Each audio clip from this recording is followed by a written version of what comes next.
إن الحمد لله نحمده ونستعينه ونؤمن به ونتوكل عليه ونعوذ بالله من شرور أنفسنا ومن سيئات أعمالنا من يهده الله فلا مضل له ومن يضلله فلا هادي له وأشهد أن لا إله إلا الله وحده لا شريك له وأشهد أن محمدا عبده ورسوله ورسله بالهدى ودين الحق ليظهره على الدين كله ولو كره المشركون اللهم صل على محمد وعلى آل محمد كما صليت على إبراهيم وعلى آل إبراهيم إنك حميد مجيد اللهم بارك على محمد وعلى آل محمد كما باركت على إبراهيم وعلى آل إبراهيم إنك حميد مجيد أما بعد فإن خير الكلام كلام الله وخير السنن سنن محمد صلى الله عليه وسلم وشر الأمور محدثاتها وكل محدثة بدعة وكل بدعة ضلالة وكل ضلالة في النار أعوذ بالله من الشيطان الرجيم بسم الله الرحمن الرحيم يا أيها الذين آمنوا اتقوا الله حق تقاته ولا تموتن إلا وأنتم مسلمون بسم الله الرحمن الرحيم يا أيها الذين آمنوا قوا أنفسكم وأهليكم نارا وقودها الناس والحجارة عليها ملائكة غلاظ شداد لا يعصون الله ما أمرهم ويفعلون ما يؤمرون رب اشرح لي صدري ويسر لي أمري واحلل عقدة من لساني يفقه قولي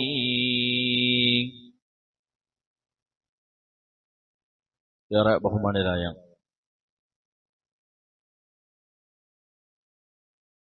സത്യവിശ്വാസികളെ വിശ്വാസിനികളെ,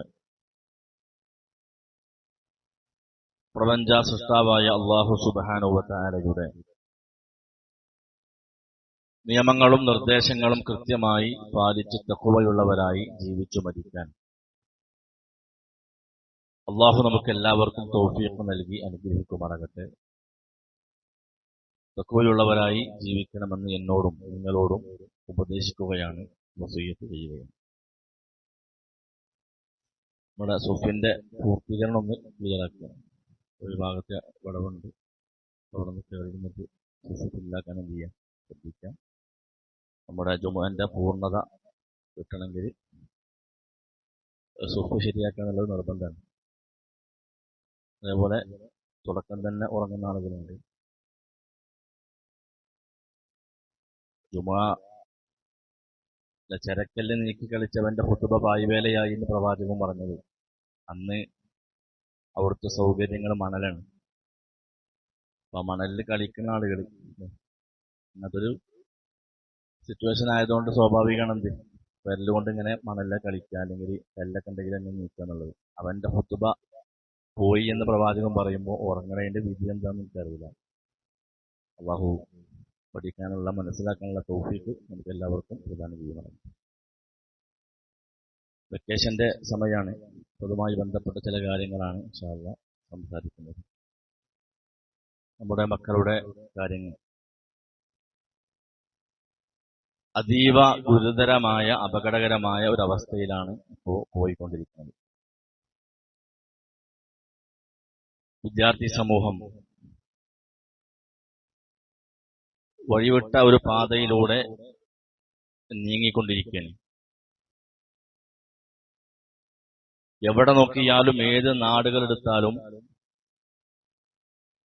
മക്കളുടെ വിദ്യാർത്ഥി സമൂഹത്തിന്റെ അപജയത്തിന്റെ വാർത്തകളാണ് നമ്മൾ കണ്ടും കേട്ടുകൊണ്ടിരിക്കുന്നത്. ഉന്നത വിദ്യാഭ്യാസം നേടിക്കൊണ്ടിരിക്കുന്ന വിദ്യാർത്ഥികൾ മുതൽ സമൂഹത്തിന്റെ ഉന്നത നിലയിൽ വർത്തിക്കുന്ന ആളുകൾ വരെ തോന്നിവാസത്തിന്റെ നിത്യവാഹകരാകുന്ന കാഴ്ചകൾ നമ്മൾ കാണുന്നു.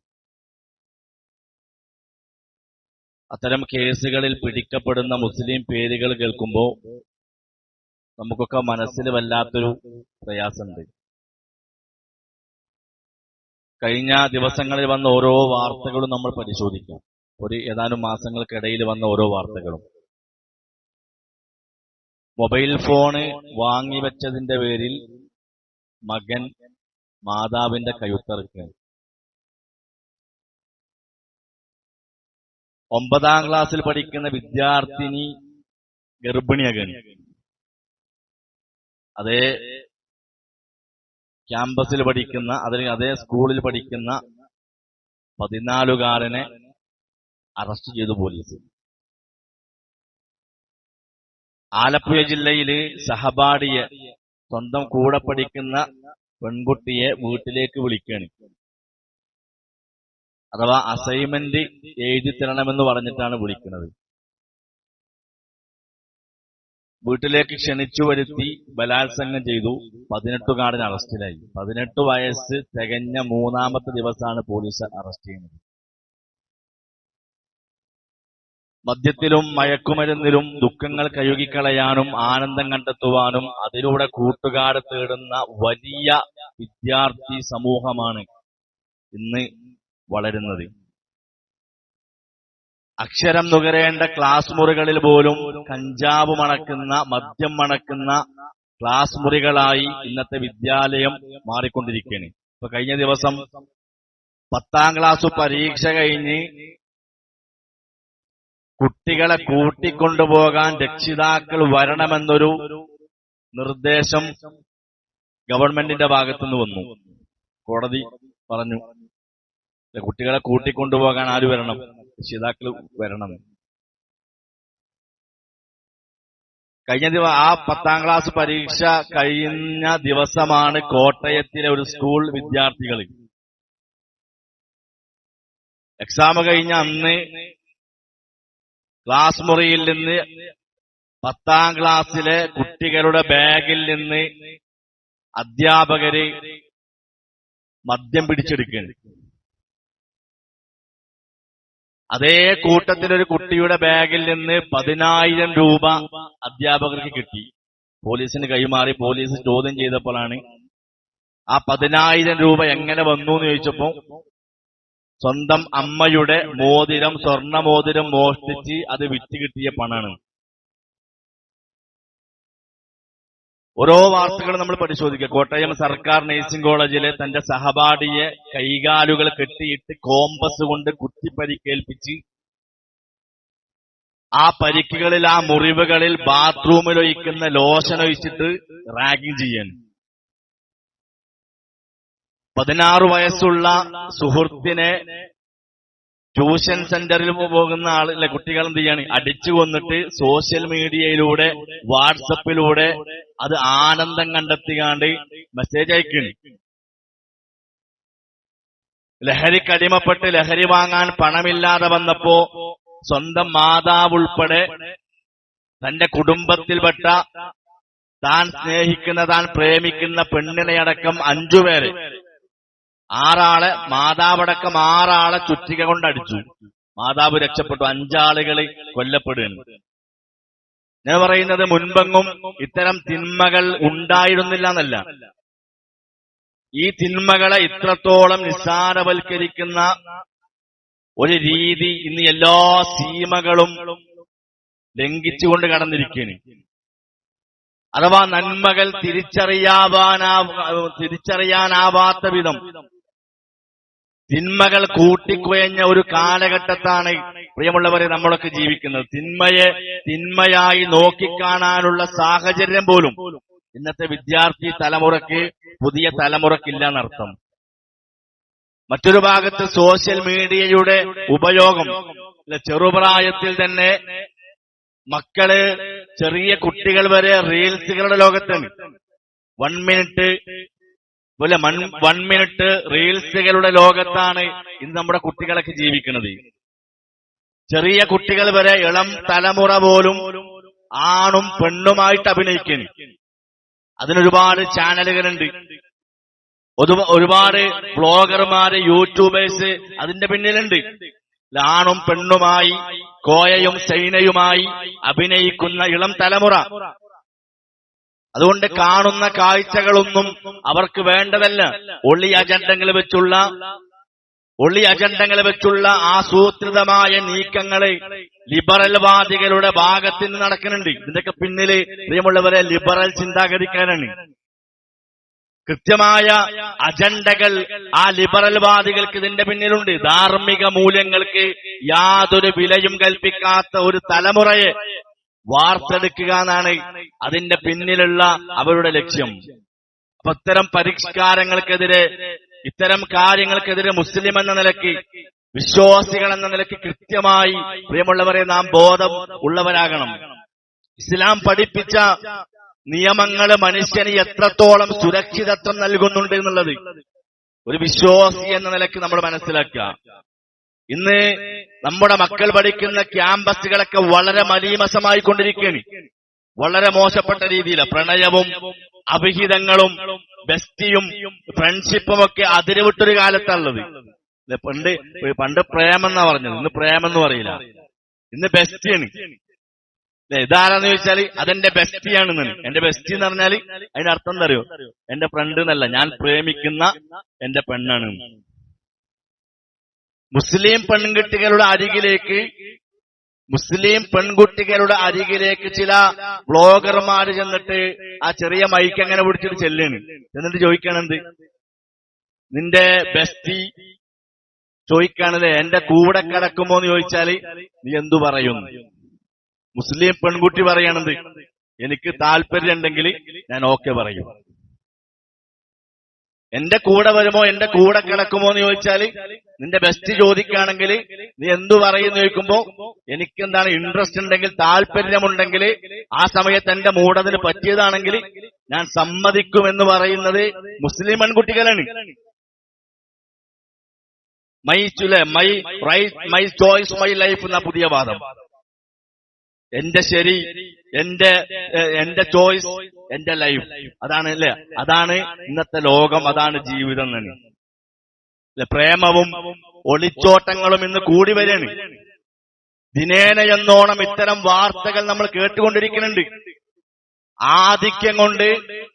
അതിന്റെ ആധിക്യം കൊണ്ട് ഇതൊരു സർവ്വസാധാരണയായിട്ടാണെന്ന് ആളുകൾ എന്ത് ചെയ്യണത്, അതൊന്നും ഇല്ലാത്ത സ്ഥലമൊന്നും ഇപ്പൊ ഉണ്ടാവില്ലെന്ന്. പുതിയ കാലത്ത് ആളുകൾ ന്യായീകരിക്കണേ, പുതിയ കാലത്ത് അതൊന്നും ഇല്ലെങ്കിൽ പിന്നെന്ത് ജീവിതം തന്നെ. അതൊക്കെ നിസ്സാരവൽക്കരിക്കുന്ന ഒരവസ്ഥയിലേക്ക്, തിന്മയെ അംഗീകരിക്കാൻ പോലും കഴിയാത്ത ആളുകളുണ്ട്. അമുസ്ലിങ്ങളുടെ കൂടെ വരെ ഒളിച്ചോടി പോകുന്നവർ, മതം മാറി വിവാഹം കഴിക്കുന്നത്, അങ്ങനെ അതിനുശേഷം പല കുടുംബങ്ങളും ഇന്ന് തീരുന്ന കാഴ്ച നമ്മൾ കാണുന്നുണ്ട്. ഇപ്പൊ കഴിഞ്ഞ വർഷമാണ് തോന്നുന്നു, കണ്ണൂർ ജില്ലയില് 5ാം ക്ലാസ്സിൽ പഠിക്കുന്ന ഒരു പെൺകുട്ടി തിരുവനന്തപുരത്തുള്ള 14കാരന്റെ കൂടെ ഇറങ്ങിപ്പോയി. ഒളിച്ചോടിയ വാർത്ത നമ്മൾ പത്രമാധ്യമത്തിലൂടെ നമ്മൾ കണ്ടവരാണ്. 5ാം ക്ലാസ്സിൽ പഠിക്കുന്ന ഒരു കുട്ടിന്റെ വലിപ്പം, ആ കുട്ടിന്റെ പ്രായം നോക്കി 14കാരന്റെ ഇൻസ്റ്റഗ്രാമിൽ പരിചയപ്പെട്ട് 14കാരന്റെ കൂടെ ഇറങ്ങി. പക്ഷെ പോലീസ് പിടിച്ചു. ഇൻസ്റ്റഗ്രാമിലും ഫേസ്ബുക്കിലും പരിചയപ്പെട്ട് നേരിട്ടൊരു പരിചയം പോലുമില്ലാതെ പെൺകുട്ടികളൊക്കെ ഒളിച്ചോടിപ്പോകുന്ന വാർത്തകൾ ഇന്ന് പതിവായിട്ടുണ്ട്. എല്ലാവർക്കും പ്രിയമുള്ളവരെ, നമ്മുടെ മക്കളെ കുറിച്ച് നമുക്കൊക്കെ ആശങ്കയുണ്ട്. മക്കളെ കുറിച്ചുള്ള ആഗ്രഹങ്ങളൊക്കെ അത് സാക്ഷാത്കരിക്കുമോ എന്നൊരു പേടി ഈ പറയുന്ന എനിക്കും ഇത് കേൾക്കുന്ന നിങ്ങൾക്കൊക്കെ ഉണ്ട്. വലിയ സ്വപ്നങ്ങളും വലിയ പ്രതീക്ഷകളും മാതാപിതാക്കൾക്ക് മക്കളെ കുറിച്ചുണ്ട്. എല്ലാം തകർന്നു പോകുന്ന രംഗങ്ങളാണ് പലയിടങ്ങളിലും നമ്മളൊക്കെ കാണുന്നത്. പക്ഷേ ഇവിടെ പ്രിയമുള്ളവർ, നമുക്ക് ചെയ്യാൻ ചില കാര്യങ്ങളുണ്ട്, നമ്മൾ ചെയ്യേണ്ട ചില കാര്യങ്ങളുണ്ട്. ആ കാര്യങ്ങളെ പലപ്പോഴും പല ആളുകളും വിസ്മരിച്ചു കളയുന്നു. നമ്മളൊക്കെ വിചാരിക്കണമെന്നറിയോ, നമ്മുടെ വീട്ടിലൊന്നും ഇത് വരൂല എന്നാണ്. ഇതൊന്നും എന്റെ വീട്ടിലെത്തൂല, എന്നെ ബാധിക്കൂല എന്ന് നമ്മൾ കരുതുന്നത്. പ്രിയപ്പെട്ടവരെ, അങ്ങനെ ആരും വിചാരിക്കണ്ട. ഈ പറയുന്ന മെമ്പർ നിൽക്കുന്ന ഞാനും ഇത് കേൾക്കുന്ന നിങ്ങൾ ആരും വിചാരിക്കണ്ട നമ്മുടെ വീട്ടിൽ ഇതൊന്നും വരൂല എന്ന്. ഒരു മരണവാർത്ത കേട്ടാല്, ഒരു മരിച്ച ഒരാളെ കണ്ട നമ്മളെന്താ പറയാ, നമ്മുടെ മനസ്സിൽ എന്താ വരിക? ഇതേപോലെ മരിക്കേണ്ടവനാണ് ഞാനെന്നാണ്. കബറെങ്കിൽ പോയ ഒരാളെ കബറടക്കുമ്പോ നമ്മുടെ മനസ്സിക്ക് വരുന്ന ചിന്ത എന്താ? കബറടക്കുമ്പോ നമ്മുടെ മനസ്സിക്ക് ഇതേപോലെ കബറിൽ കിടക്കേണ്ടവനാണ് ഞാനെന്നുള്ള ബോധം വേണം. സമൂഹത്തിലെ ഇത്തരത്തിലുള്ള വാർത്തകള് കേൾക്കുന്ന സമയത്തും കാണുന്ന സമയത്തും നമ്മുടെ മനസ്സിക്ക് വരേണ്ട ചിന്ത എന്താ? നമ്മള് അവിടെ പറയാണ് ഓല സ്വഭാവല്ലേ, ഓല പ്രശ്നമല്ലേ എന്നാണ്. ഇത് എന്റെ കുടുംബത്തിലും ഇത് ബാധിക്കുന്നുള്ള ആ ഒരു ബോധം പ്രിയമുള്ളവരെ പലപ്പോഴും പല ആളുകളും മറക്കാണ്. അങ്ങനെ ചിന്തിക്കുമ്പോഴാണ് നമ്മുടെ മനസ്സ് ഭയപ്പെടുക. അത് എന്റെ മകളാണെങ്കിലോ എന്ന് ചിന്തിക്കണം, ആ പോയത് എന്റെ മകനാണെങ്കിലോ എന്ന് ചിന്തിക്കണം. അപ്പോഴാണ് നമ്മുടെ മനസ്സിൽ ഭയം ഉണ്ടാവുക. എന്താ യഥാർത്ഥത്തിൽ ഇവിടെ സംഭവിക്കണത്? എന്താ നമ്മൾ ആലോചിക്കണം. നമ്മൾ മനുഷ്യരാണോ പ്രിയമുള്ളവരെ? മാനസികമായ സംഘർഷങ്ങൾ എല്ലാവർക്കും ഉണ്ടാവും. അതില്ലാത്ത ആരും ഈ ലോകത്തില്ല. പലർക്കും വ്യത്യസ്തങ്ങളായിരിക്കുന്നു മാത്രം. ഏറ്റവും കൂടുതൽ മാനസികമായ പ്രയാസങ്ങൾക്ക് ഇന്ന് അടിമപ്പെടുന്ന ആരാങ്ങൾ? കൗമാരപ്രായത്തിലുള്ള കുട്ടികളാണ്. നമ്മൾ ചിന്തിക്കണം എന്താ അറിയോ? നമ്മൾ ചിന്തിക്കുന്നത് അവർക്കിപ്പോ എന്താവും മാനസികമായ പ്രയാസം എന്നാണ്. എന്തിനാ പോലും ഇങ്ങനെ മാനസികമായ പ്രയാസങ്ങൾ ഓൻ അനുഭവിക്കുന്നത്? ഞാനല്ലേ അധ്വാനിക്കണത്, ഞാനല്ലേ അവന് ഭക്ഷണം കൊടുക്കുന്നത്, അവന് വസ്ത്രം വാങ്ങിക്കൊടുക്കണ ഞാനാണ്, അവന് പോകാൻ ബൈക്കുണ്ട്, എല്ലാ സൗകര്യമുണ്ട്, കാറുണ്ട്, പിന്നെ എന്തിന്റെ കുറവുള്ളത്? പിന്നെ എന്തിന്റെ കുറവാ എന്റെ മക്കൾക്കുള്ളതെന്നാണ്.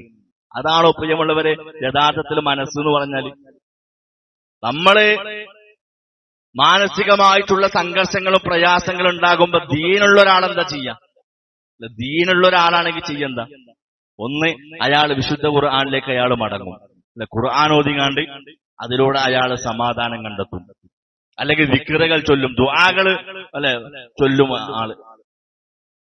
അഥവാ ആത്മീയതയിലേക്ക് നീങ്ങുന്നവരാണ് വിശ്വാസമുള്ള ആളുകൾ ചെയ്യുക. നമ്മുടെ കുട്ടികളെ സംബന്ധിച്ച് നമ്മൾ ആലോചിച്ചു, അവർക്ക് വരുന്ന ഈ മാനസികമായ പ്രയാസങ്ങളിലും പ്രശ്നങ്ങളിലും അവരെങ്ങനെ സമാധാനം കണ്ടെത്തുക? അവർക്ക് ഈ പറയുന്ന അത്തരം ദീനി ചിട്ടകളൊന്നും ഉണ്ടാവില്ല, സ്വാഭാവികമാണ്. അവരെങ്ങനെയാ പോയി ഇത്തരം മാനസികമായ പ്രശ്നങ്ങളിൽ അവരെന്തൊക്കെ മടങ്ങുക? അവിടെയാണ് അവർ ലഹരി പദാർത്ഥങ്ങളിലേക്ക് അവർ മടങ്ങുന്നത്. മാനസികമായ സംഘർഷങ്ങളിൽ അവർക്ക് സമാധാനം കിട്ടാൻ ലഹരി പദാർത്ഥത്തിലേക്ക് അവർ മടങ്ങിപ്പോവാണ്. ഇന്ന് MDMന് അടിമപ്പെട്ട ഒരു ലോകമാണ്. MDM അതിനെക്കുറിച്ച് പഠനം എന്താ നിങ്ങൾ? വളരെ കുറഞ്ഞ അളവിൽ അത് ഉപയോഗിക്കുന്ന ഒരാൾ ആയുസ് എത്രയുള്ളൂ എന്നറിയോ? ഒരാൾ ആയുസ് 7 കൊല്ലം എന്നാണ്. 5-7 ഇതിന്റെ ഇടയിലാണ് ഏറ്റവും അളവ് കുറഞ്ഞ രീതിയിൽ അത് ഉപയോഗിക്കുന്ന ഒരാളെ അയാളെ ആയുസ് എന്നാണ് പഠനം പറയുന്നത്. അത് ഉപയോഗിക്കുന്ന ഒരാൾക്ക് രക്തത്തോട് വല്ലാത്ത ആർത്തി ഉണ്ടാവുന്നതാണ്. രക്തത്തോട് വല്ലാത്തൊരു ആർത്തി അല്ലെ? 6 പേരെ ചുറ്റിക കൊണ്ട് അടിച്ചു കൊന്നവൻ എന്തില്ല, ഓന് മാനസികമായിട്ടൊരു പ്രയാസം ഉണ്ടായിട്ടില്ല. കാരണം അത് ഉപയോഗിച്ച ഒരാൾക്ക് അയാൾക്ക് രക്തമെന്തല്ല ഒരു പ്രശ്നമല്ല എന്നല്ല. അപ്പോ ഇവര് ഇത്തരം തിന്മകളിലേക്കാണ് എന്ത് ചെയ്യുക? അവര് മടങ്ങിച്ചില്ല.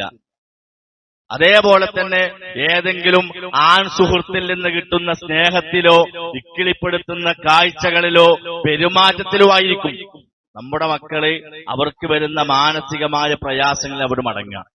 ഇത് കൃത്യമായി പ്രിയമുള്ളവരെ നമ്മൾ മനസ്സിലാക്കണം. നമ്മുടെ കുട്ടികൾക്കൊരു മനസ്സുണ്ടെന്നും മാനസികമായ സംഘർഷങ്ങൾ അനുഭവിക്കുന്നുണ്ടെന്നും അത് പരിഹരിക്കാൻ പറ്റുന്ന രൂപത്തിൽ അവരെ വളർത്തിക്കൊണ്ടുവരണമെന്നും അതിനുവേണ്ട സൗകര്യങ്ങള് അവർക്ക് ചെയ്തു കൊടുക്കാൻ രക്ഷിതാക്കളായ നമ്മൾ പ്രിയമുള്ളവരെ തയ്യാറാകണം.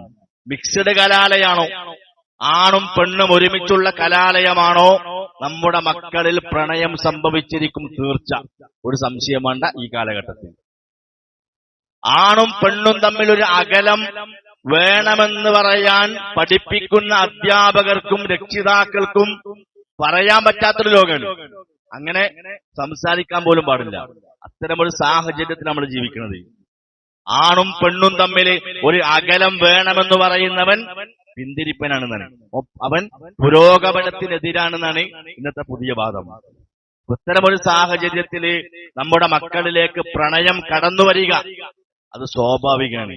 അത് വന്നു കഴിഞ്ഞാൽ പിന്നെന്താ സംഭവിക്കുക? നിങ്ങൾ ഒന്നെങ്കിൽ അവർ രക്ഷിതാക്കളുടെ അനുവാദമില്ലാതെ അവർ കല്യാണം കഴിക്കും.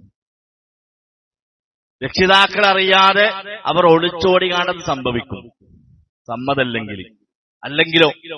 അല്ലെങ്കിൽ അവർ ശാരീരികമായ ബന്ധത്തിൽ ഏർപ്പെടും. ഇന്ന് പ്രണയത്തിലുള്ള ഒരു 50% ആളുകളും ഇന്ന് ശാരീരിക ബന്ധത്തിൽ ഏർപ്പെടുന്നു പുതിയ കാലത്ത്. പഠനം പറയും, ഞാൻ പറഞ്ഞതല്ല. കാരണം അവർക്ക് അത് നടക്കണമെങ്കിൽ എന്ത് വേണം? ഓരോ വിവാഹം നടക്കണമെങ്കിൽ അങ്ങനെ ആ രൂപത്തിലേക്ക് നീങ്ങിയാലേ വീട്ടിൽ നിന്ന് സമ്മതം ഉണ്ടാകുള്ളൂ. അല്ലെങ്കിലോ ഇതൊന്നുമില്ല, ഒരു രക്ഷയില്ല, വീട്ടിൽ നിന്ന് സമ്മതമല്ല, അങ്ങനെ വേറെ പ്രശ്നങ്ങളായി എന്നൊക്കെ കണ്ടു കഴിഞ്ഞാൽ പിന്നെ അവസാനം സംഭവിക്കുന്ന കാര്യങ്ങൾ ഒന്നെങ്കിൽ കൊലപാതകം. ഇപ്പോ വളരെ വിദഗ്ധമായിട്ടാണ് കഴിഞ്ഞ കൊല്ലാൻ തോന്നുന്നുണ്ട്, ജ്യൂസ് കൊടുത്തുകൊണ്ട് ഒരു പെണ്ണ് തന്റെ കാമുകനെ കൊന്നു. കാരണം വേറെ നിവർത്തില്ല. ഇനി അതും അല്ലെങ്കിൽ പ്രിയമുള്ളവരെ സ്വയം ആത്മഹത്യയെങ്കിലും ചെയ്യും അവർ ചെയ്തിരിക്കും.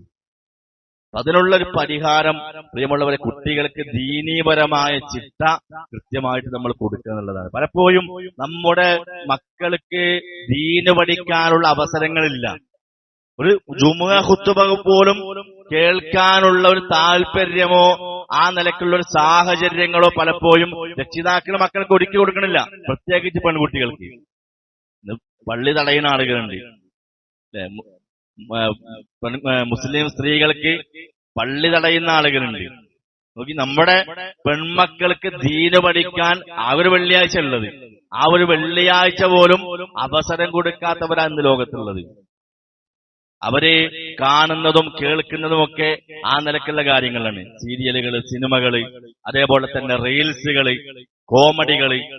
കുടുംബസമേതം ഇരുന്ന് കാണുന്ന ആളുകളുണ്ട്, മക്കളുടെ കൂടെ ഇരുന്ന് കാണുന്ന ആളുകൾ.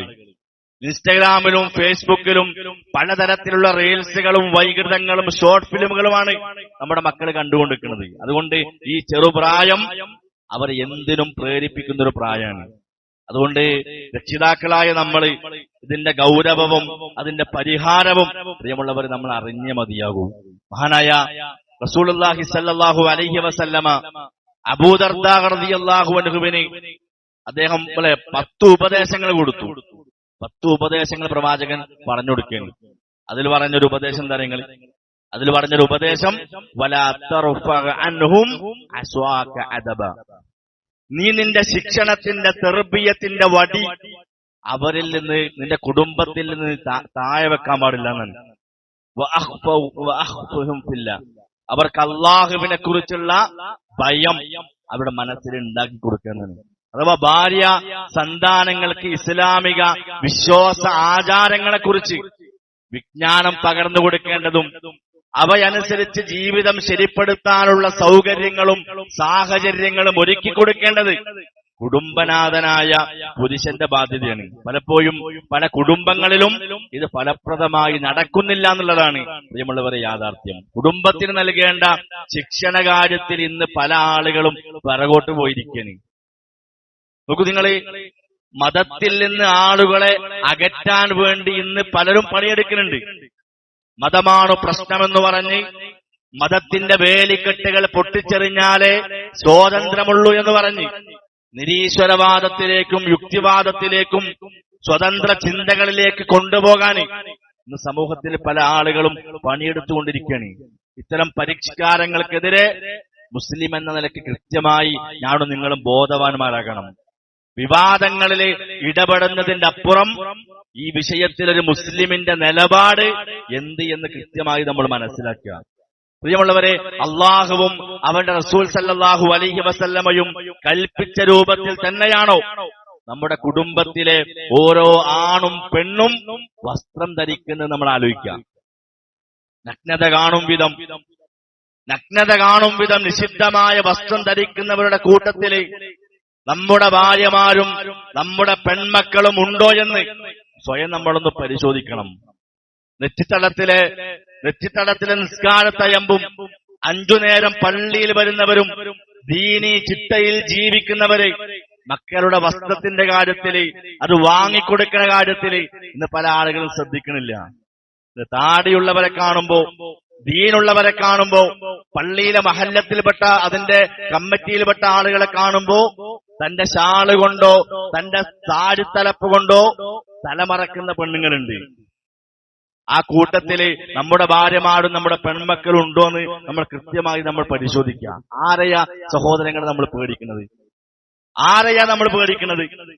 പടപ്പിനെയാണോ പടച്ചവനെയാണോ നമ്മൾ പേടിക്കുന്നത് എന്ന് കൃത്യമായിട്ട് ആലോചിക്കുക. 10 വയസ്സ് തികഞ്ഞ പെൺമക്കളെ മദ്രസയിലേക്കും സ്കൂളിലേക്കും പറഞ്ഞേക്കുമ്പോ മാത്രം ഒരു ഇസ്ലാമികമായ വേഷം കൊടുക്കുകയാണ്. സ്കൂളിലേക്കും കല്യാണത്തിന് പോകുമ്പോഴോ ആണുങ്ങളെ ആകർഷിക്കുന്ന രൂപത്തില് അർദ്ധനഗ്നമായ വസ്ത്രമണിയിച്ചു കൊടുക്കുന്ന പ്രിയപ്പെട്ട രക്ഷിതാക്കളെ, നമ്മൾ നമ്മുടെ കുടുംബത്തിന് സമ്മാനിക്കുന്നത് നരകത്തിന്റെ തീയാണ് എന്ന ബോധം നമുക്കൊക്കെ ഉണ്ടാവണം. ആരെയാ നമ്മൾ പറ്റിക്കാൻ നോക്കുന്നത്? അള്ളാനെ. ആരെയാ പറ്റിക്കുന്നത്? പ്രിയപ്പെട്ട ഉപ്പമാരെ, ഉമ്മമാരെ, പരലോക ജീവിതത്തിലെ രക്ഷക്കായി കുടുംബത്തിനുള്ള ശിക്ഷണകാര്യം അത് കൃത്യമായി നമ്മൾ ശ്രദ്ധിക്കണം. അല്ലാഹു തആല ഒരുക്കിയ സ്വർഗത്തില് കുടുംബത്തോടൊപ്പം പ്രവേശിക്കാൻ മതമെന്ത് എന്ന് കൃത്യമായി നമ്മുടെ മക്കൾക്ക് നമ്മൾ പഠിപ്പിച്ചു കൊടുക്കുക. ആ നരകത്തിൽ നിന്ന് നമ്മൾ രക്ഷപ്പെട്ടാ പോരാ. വിശുദ്ധ ഖുർആൻ പറഞ്ഞത്, യാ അയ്യുഹല്ലദീന ആമനൂ ഖൂ അൻഫുസകും വഅഹ്ലീകും നാറാ വഖൂദുഹാ അന്നാസു വൽ ഹിജാറ അലൈഹാ മലായികത്തുൻ ഗിലാദുൻ ശിദാദ് ലാ യഅസൂന അല്ലാഹ മാ അമറഹും വയഫ്അലൂന മാ യുഅ്മറൂൻ.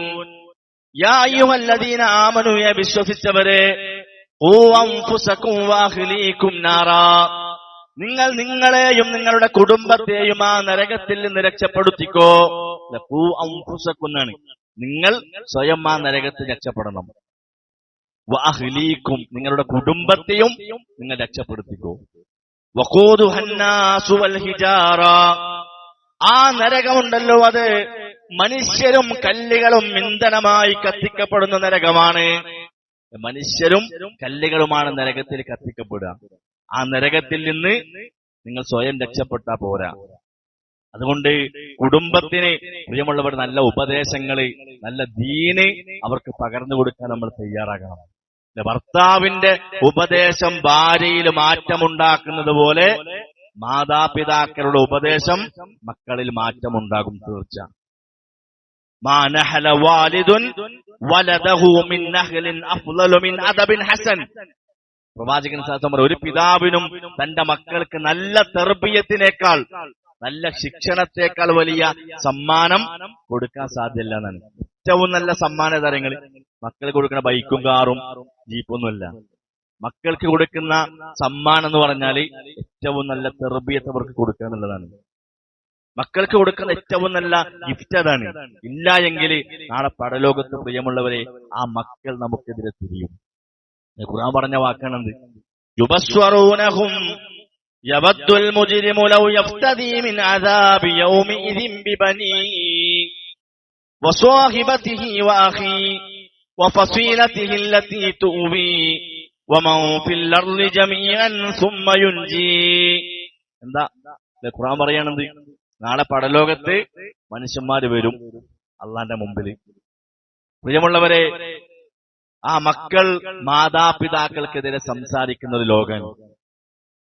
മക്കൾ പറയാ, പടച്ചോനെ, എന്റെ മാതാപിതാക്കളെ നരകത്തിലേക്ക് വലിച്ചെറിഞ്ഞിട്ട് പകരം എനിക്ക് സ്വർഗം കൊണ്ട് റബ്ബേ. കാരണം എന്റെ മാതാപിതാക്കളെ അവിടെ എന്ത് ചെയ്തില്ല, എനിക്ക് നല്ലൊരു ശിക്ഷണം, നല്ലൊരു തർബിയത്ത് അവർ തന്നിട്ടില്ല, ദീൻ എന്നെ പഠിപ്പിച്ചിട്ടില്ല. അതുകൊണ്ടാണ് ഞാൻ നരകത്തിലെത്താനുള്ള കാരണം എന്നാണ്. അതുകൊണ്ട് എന്നെ സ്വർഗത്തിലാക്കിയിട്ട് എന്റെ മാതാപിതാക്കളെ നീ നരകത്തിലേക്ക് വലിച്ചെറിയുന്നു. മാതാപിതാക്കൾ മക്കളെ കുറിച്ചും പറയും, ഇതേപോലെ സഹോദരങ്ങളെ കുറിച്ച് പറയും.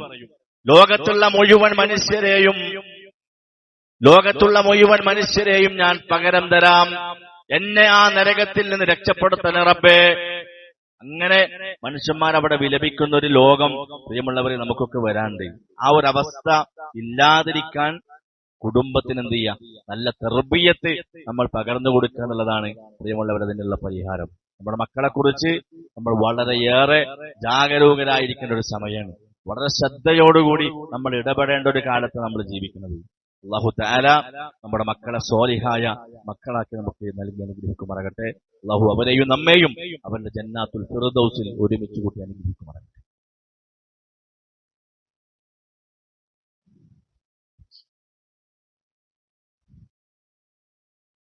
അൽഹംദുലില്ലാഹി റബ്ബിൽ ആലമീൻ വസ്സലാത്തു വസ്സലാമു അലാ റസൂലിഹിൽ അമീൻ വഅലാ ആലിഹി വസഹ്ബിഹി അജ്മഈൻ. അമ്മാ ബഅദ്. തഖുല്ലാഹ ഇബാദല്ലാഹ് വഫീകും താനീം ബിതഖ്വല്ലാഹ്. അല്ലാഹുവിനെ സൂക്ഷിച്ചുകൊണ്ട് ജീവിക്കണമെന്ന് ഒന്നുകൂടി ഉപദേശിക്കുകയാണ്, വസിയ്യത്ത് ചെയ്യുകയാണ്. പ്രിയമുള്ളവരെ, ദുനിയാവ് ഉണ്ടാക്കുന്നതിനിടയിൽ സ്വന്തം മക്കളുടെ വളർച്ച പോലും മനസ്സിലാക്കാത്ത രക്ഷിതാക്കളുണ്ട്. ചില ആളുകളോടൊക്കെ മകന്റെ അല്ലെങ്കിൽ മകളുടെ ക്ലാസ് ഏതാന്ന് ചോദിച്ചാല്, അവൻ എത്രാം ക്ലാസ്സിലാണ് പഠിക്കുന്നത് ചോദിച്ചാൽ അറിയാത്ത രക്ഷിതാക്കളുണ്ട്. സ്വന്തം മക്കൾക്ക് എത്ര വയസ്സായി എന്ന് ചോദിച്ചാൽ അറിയാത്ത രക്ഷിതാക്കളുണ്ട്. പ്രിയപ്പെട്ടവർ, ഒരു അല്പം ജാഗ്രത കാണിക്കാൻ നമ്മൾ തയ്യാറായിട്ടില്ല എന്നുണ്ടെങ്കിൽ നമ്മൾ ഉണ്ടാക്കുന്ന, നമ്മൾ സമ്പാദിച്ചു കൊടുക്കുന്ന സമ്പത്തുക്കൾ അനുഭവിക്കാനുള്ള ഭാഗ്യം പോലും വരാനിരിക്കുന്ന നമ്മുടെ തലമുറക്കുണ്ടാവില്ല. നമ്മൾ മനസ്സിലാക്കുക. 5 നേരം പള്ളിയിൽ പോകുന്ന ആദർശബോധമുള്ള കുടുംബത്തിലെ പല രക്ഷിതാക്കളെ മക്കളും ഇന്ന് നിരീശ്വരവാദ പ്രസ്ഥാനത്തിൽ പ്രവർത്തിക്കുന്നുണ്ട്, യുക്തിവാദത്തിലേക്ക് പോയിട്ടുണ്ട്. സജീവ പ്രവർത്തകരാണ്. ഭാര്യമാര് പോയവരുണ്ട്. ഭാര്യമാര് നിരീശ്വരവാദ പ്രസ്ഥാനത്തിലേക്ക് പോയ ആളുകളുണ്ട്. വാപ്പ ദീനില് അത്രയും കണിശത കാണിക്കുന്ന സജീവ പ്രവർത്തകനായിട്ട് മക്കള് നിരീശ്വരവാദത്തിൽ പ്രവർത്തിക്കുന്നു. മക്കളുടെ വിശ്വാസത്തിന്റെ വഴികൾ അറിയാത്തവരുണ്ട്. മക്കളുടെ സ്വഭാവത്തിന്റെ വ്യതിയാനങ്ങൾ മനസ്സിലാക്കാൻ കഴിയാത്തവർ. ആൺകുട്ടികളുടെ മാത്രമല്ല, പെൺകുട്ടികളുടേത് പോലും. നമ്മുടെ പെൺകുട്ടികളൊക്കെ ആൺകുട്ടികളെക്കാൾ അപ്ഡേറ്റ് ചെയ്യപ്പെട്ടൊരു കാലഘട്ടമാണ്. പെൺകുട്ടികളെ നിയന്ത്രിക്കപ്പെടേണ്ട സ്ഥാനത്ത്, 1-ാം സ്ഥാനത്ത് ഇന്ന് പെൺകുട്ടികളായി മാറിക്കൊണ്ടിരിക്കുകയാണ്.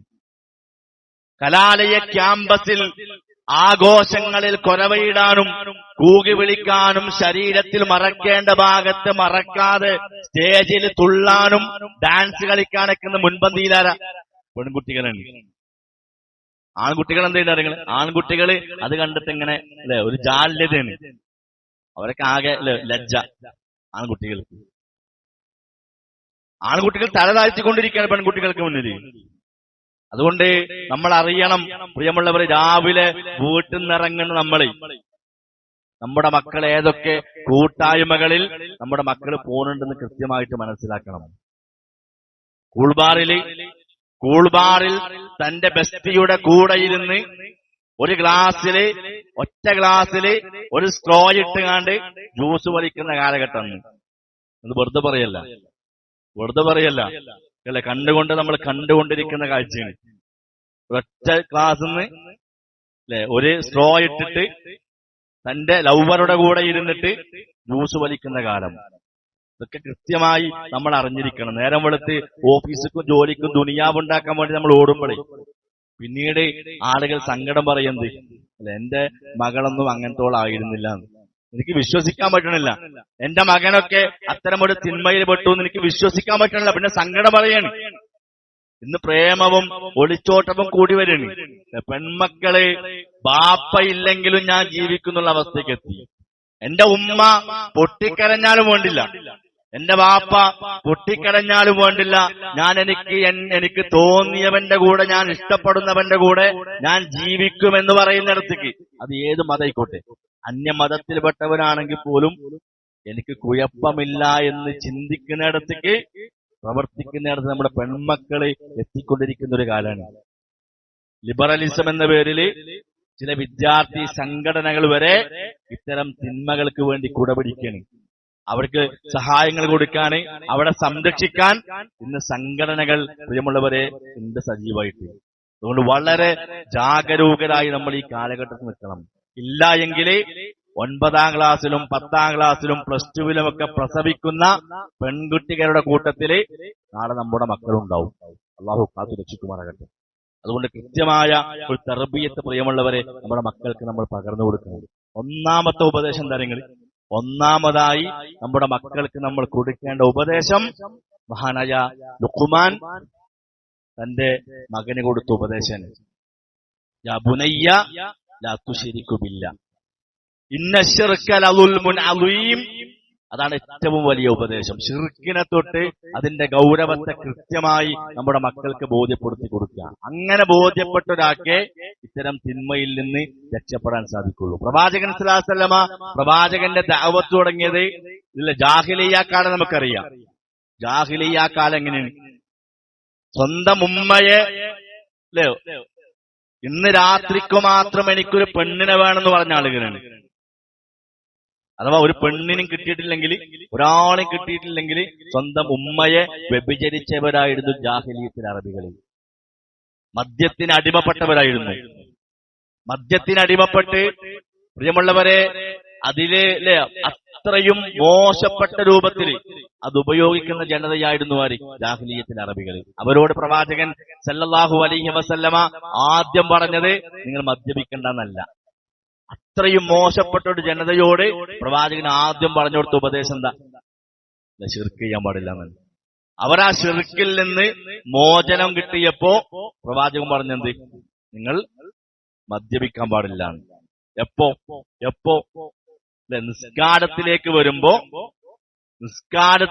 വരുമ്പോ നിങ്ങൾ മദ്യപിച്ചുകൊണ്ട് വരരുത് എന്ന് പറഞ്ഞു ആദ്യം.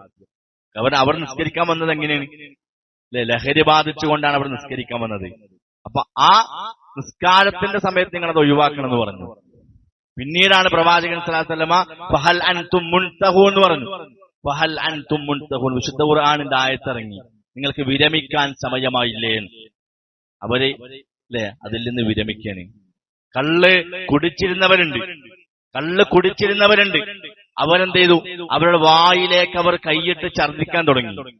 കള്ള് സൂക്ഷിച്ചു വെച്ച ആളുകളുണ്ട് വിൽക്കാൻ വേണ്ടി. കള്ളിന്റെ കോപ്പകൾ അവർ സൂക്ഷിച്ചു വെച്ച പാത്രങ്ങൾ അവർ തച്ചുടച്ചു. ചരിത്രത്തിൽ കാണാം, മദീന തെരുവില് ഒരു മദ്യത്തിന്റെ പുഴ ഒഴുകി എന്നുള്ളത് ഒരു ആലങ്കാരികമായ പ്രയോഗമല്ല. അങ്ങനെ പുഴ ഒഴുകിയിട്ടുണ്ട് അവിടെ. അത്രയും മാറ്റം ആ സമൂഹത്തിലേക്ക് ഉണ്ടായത് എങ്ങനെയെന്ന് അറിയുന്നത് തൗഹീദ് എന്തെന്ന് കൃത്യമായി അവർ മനസ്സിലാക്കിയപ്പോഴാണ്. ഇതാണ് നമ്മുടെ കുടുംബത്തിന് നമ്മൾ ആദ്യം പകർന്നു കൊടുക്കേണ്ടത്. ഇന്നഹു മയ്യുശ്രികു ബില്ലാഹ് ഫഖദ് ഹറമല്ലാഹു അലൈഹിൽ ജന്ന. ശിർക്ക് ചെയ്താലേ പ്രിയമുള്ളവരെ അവനക്ക് സ്വർഗ്ഗം നിശ്ചിതാണ്, അവൻ നരകം അവനക്ക് നിർബന്ധമായി. അതൊരു അണു അളവ് ശിർക്ക് ജീവിതത്തിൽ വന്നാലും, ഒരു അണു അളവ് വന്നാലും, മൻ തഅല്ലക തമീമ ഫഹുവ അശ്റക. ആരെങ്കിലും തമീമത്ത് കെട്ടിയോ ഏലസ് കെട്ടിയോ ചരട് കെട്ടിയോ ഫഹുവ അശ്റക, അവൻ ശിർക്ക് ചെയ്തു എന്ന് പ്രവാചകൻ സ്വല്ലല്ലാഹു അലൈഹി വസല്ലം. ഈ ശിർക്കിൽ നിന്നാണ് നമ്മുടെ കുടുംബത്തെ നമ്മൾ ആദ്യം മോചിപ്പിക്കേണ്ടത്. എന്നിട്ട് ഇത്തരം ഉപദേശങ്ങളൊക്കെ എന്ത് ചെയ്യുക? കുട്ടികൾക്ക് പകർന്നു കൊടുക്കുക. അല്ലാഹു സുബ്ഹാനഹു വ തആല കൃത്യമായ തർബിയത്ത് നൽകുന്ന നല്ല രക്ഷിതാക്കളിൽ അല്ലാഹു നമ്മെ ഉൾപ്പെടുത്തി അനുഗ്രഹിക്കുമാറാകട്ടെ. അല്ലാഹു നമ്മുടെ മക്കളെ സ്വാലിഹായ മക്കളാക്കി നമുക്ക് നൽകി അനുഗ്രഹിക്കട്ടെ. ഇഹലോകത്തും പരലോകത്തും ഉപകരിക്കുന്ന കുടുംബമാക്കി നമ്മുടെ കുടുംബത്തെ അല്ലാഹു മാറ്റി തരുമാറാകട്ടെ. മുത്തഖീങ്ങൾക്ക് ഇമാമാക്കി തരണം എന്നുള്ള പ്രാർത്ഥന വളരെ പ്രാധാന്യമുള്ളതാണ്. പരമകാരുണ്യകന്റെ അടിമകള് പ്രാർത്ഥിച്ച പ്രാർത്ഥനയാണ്. റബ്ബന ഹബ് ലനാ മിൻ അസ്വാജിനാ വദുർരിയാതിനാ ഖുറത അഅ്യുനിൻ വജഅൽനാ ലിൽ മുത്തഖീന ഇമാമ. ഈ പ്രാർത്ഥന പ്രിയമുള്ളവർ നമ്മുടെ ജീവിതത്തിൽ നമ്മൾ പതിവാക്കുക. അല്ലാഹു നമ്മുടെ കുടുംബത്തെ മുത്തഖീങ്ങൾക്ക് ഇമാമാക്കി തരുമാറാകട്ടെ. അല്ലാഹുവേ, ഞങ്ങളിൽ നിന്ന് അറിഞ്ഞും അറിയാതെയും വന്ന എല്ലാ പാപങ്ങളും ഞങ്ങൾക്ക് പുറത്തു മാപ്പാക്കി തരുന്നവരെ. മരണപ്പെട്ടു പോയ ആളുകൾക്ക് അല്ലാഹുവേ മഅഫിറത്തും റഹ്മത്തും പ്രദാനം ചെയ്യണേ. ഇവിടെ ഖബറ് നീ വിശാലമാക്കി കൊടുക്കണേ റബ്ബേ.